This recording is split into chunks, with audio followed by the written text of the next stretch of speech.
According to report real estate का market जो है वो यहाँ पे 15 to 18 मिलियन बढ़ सकता है बाय 2025। उससे भी एक इम्पॉर्टेंट बात, यहाँ पे लग्जरी होम्स का सेल्स जो है वो अप टू द 2023 यहाँ पे 75% से बढ़ा है। और एक इम्पॉर्टेंट बात देखेंगे दोस्तों, तो यहाँ पे देखिए real estate sector shown the promise with CAGR of 9.2% 2023 to 2028 और एक्सपेक्टेड है कि ये ग्रोथ और भी यहाँ पे बढ़ सकती है।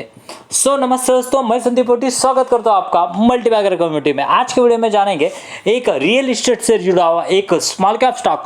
मुझे लग रहा है इस स्टॉक में बहुत ही ज़्यादा पोटेंशियल है मल्टीबैगर रिटर्न देने के, तो और उसमें जानेंगे क्या है उसके ग्रोथ प्रोस्पेक्ट, क्यों ये स्टॉक जो है वो मल्टीबैगर रिटर्न दे सकता है। ऐसे 5 रीजन मैं आपके साथ में शेयर करूंगा, सो जुड़े रहिए मेरे साथ अंत तक, क्योंकि हम जैसे कि हम हमेशा कहते हैं लर्निंग है तो अर्निंग है। चलिए कुछ नया सीखते हैं। दोस्तों जैसे कि हमने पहले ही कहा, ये स्टॉक जो है वो रियल इस्टेट से बिलोंग करता है और उसको 52+ ईयर्स का एक्सपीरियंस इस कंपनी को हुआ, यानी इस्टेब्लिश इन 1969। और यहाँ पे देखेंगे तो 100+ प्रोजेक्ट इन्होंने डेवलप किए और यहाँ पे जो कस्टमर है उनको हैंड ओवर किए। कितने कस्टमर है यहाँ पे देखेंगे तो 10,000+ यहाँ पे कस्टमर यहाँ पे उनको हैंड ओवर किए। और भी उनके पाइपलाइन में प्रोजेक्ट देखेंगे तो 15,000 प्रोजेक्ट यहाँ पे पाइपलाइन में होते हुए दिख रहे हैं। दोस्तों यहाँ पे ये कंपनी का ट्रैक रिकॉर्ड जो है वो अच्छा लग रहा है।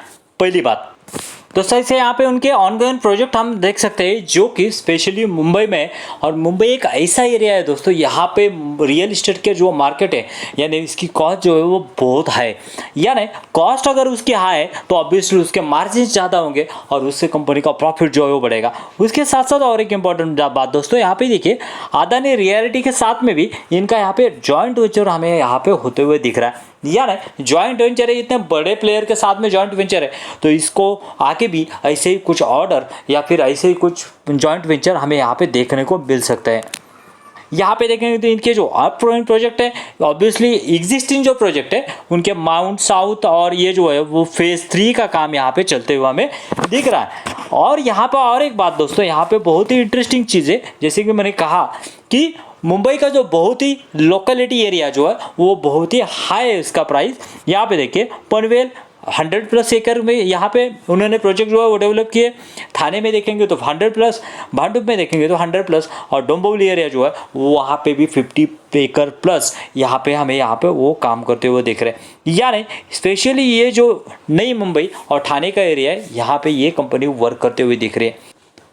दोस्तों यहाँ पे अगर कंपनी के फंडामेंटल्स पे आते हैं तो मार्केट कैप जो है वो जस्ट ऑन 3,000 करोड़ का, ROCE जो है वो डिसेंट। यहाँ पे डेप देखेंगे तो डेप रहेगा क्योंकि ये रियल इस्टेट से बिलोंग करती है और उसके वजह से ऐसी कंपनियों के जो है वो डेप रहते हैं। सेल्स ग्रोथ और प्रॉफिट ग्रोथ फिनोमिनस, और यहाँ पे पी जो है वो बहुत ही अंडर वैल्यूड होता हुआ हमें यहाँ पे दिख रहा है। यहाँ पे अगर देखेंगे तो प्रोमोटर होल्डिंग जो है वो डिसेंट है और उसमें भी कुछ इंटरेस्टिंग चीज़ें है वो मैं आपको दिखाऊंगा, आगे दिखाऊंगा। और उसके बाद में अगर यहाँ पे देखेंगे दोस्तों प्रॉफिट जो है वो कंपनी का कैसे बढ़े, उससे पहले सेल्स देखिए। सेल्स जो है कंपनी का 197 से 705 करोड़ तक, और उससे भी बढ़िया जो है कंपनी के मुझे अच्छे लग रहे हैं वो है प्रॉफिट मार्जिन। पिछले 4 साल से जो कि 27 थे, अभी 33 to 34% तक यहाँ पे प्रॉफिट मार्जिन कंपनी के होते हुए दिख रहे हैं। नेट प्रॉफिट की बात की जाए तो नेट प्रॉफिट थोड़ा सा वोलेटाइल दिखेगा, लेकिन पिछले 4 सालों से जैसे प्रॉफिट मार्जिन बढ़े वैसे ही प्रॉफिट जो है नेट प्रॉफिट बहुत ही बढ़िया तरीके से बढ़े। दोस्तों देखिए 16 करोड़ से यहाँ पे 169 तक गया और EPS भी सिमिलरली यहाँ पे बढ़ते हुए दिख रहा है। उसकी बात अगर इसके बाद में यहाँ पे 3 ईयर्स का यहाँ पे डेटा देखेंगे तो 3 ईयर्स में सेल्स ग्रोथ 51% की, प्रॉफिट ग्रोथ 122% की, और हर साल कंपनी अपने इन्वेस्टर का पैसा यहाँ पे डबल करती आ रही है, और ROE जो है वो 15+ है, जो कि बहुत ही बढ़िया बात है। उसके बाद में यहाँ पे देखेंगे प्रॉफिट बैलेंस शीट में आएंगे तो बैलेंस शीट में एक चीज़ यहाँ पे गौर करने वाली है कि कंपनी के रिजर्व यहाँ पे कंटिन्यूसली बढ़ रही है, लेकिन यहाँ पे देखेंगे तो कंपनी के बोरिंग्स भी बढ़ रही है। लेकिन दोस्तों यहाँ पे देखेंगे तो बोरिंग्स भी थोड़ा सा डिग डाउन करते हैं। यहाँ पे देखिए लॉन्ग टर्म बोरिंग जो है वो यहाँ से 891 से यहाँ पे कम होते हुए दिख रही है, यानी कंपनी कर्जा तो ले रही है लेकिन उसका यूटिलाइजेशन करके धीरे धीरे अपना कर्जा जो है यहाँ पे कम करते हुए दिख रही है। शॉर्ट टर्म बोरिंग का ज़्यादा कुछ ये मैटर नहीं है, उसके बाद में अगर नीचे आते हैं दोस्तों, तो यहाँ पे देखिए कंपनी के फिक्स एसेट जो है वो यहाँ पे बढ़ते हुए दिख रहे हैं। और एक बात दोस्तों, यहाँ पे पॉजिटिव कैश फ्लो जो है वो कंपनी ने कंटिन्यूसली यहाँ पे बना के रखा है, जो कि बहुत ही अच्छी बात यहाँ पे मानी जा सकती है। और एक बात देखें दोस्तों, जैसे कि मैंने कहा इन्वेस्टर पैटर्न में क्या क्या चेंजेस हुए। देखिए इन्वेस्टर पैटर्न में यहाँ पे देख सकते हैं हम कि यहाँ पे जो प्रोमोटर ने वो 74 to 75% का हिस्सा यहाँ पे बनाए हुए हैं, और एफआईआईज ने भी अपनी एंट्री यहाँ पे ली है, अराउंड अप टू 1% यहाँ पे है। डीआईएस भी नॉमिनल है, उनको धीरे धीरे इनकी एंट्री जो है होती हुई दिख रही है, और यहाँ पे प्रोमोटर जो है पब्लिक जो है यहाँ पे 26% तक यहाँ पे बनी हुई है। यानी मोटा मोटा देखा जाए तो हर एक प्लेयर की यहाँ पे होल्डिंग जो है वो बनती हुई दिख रही है।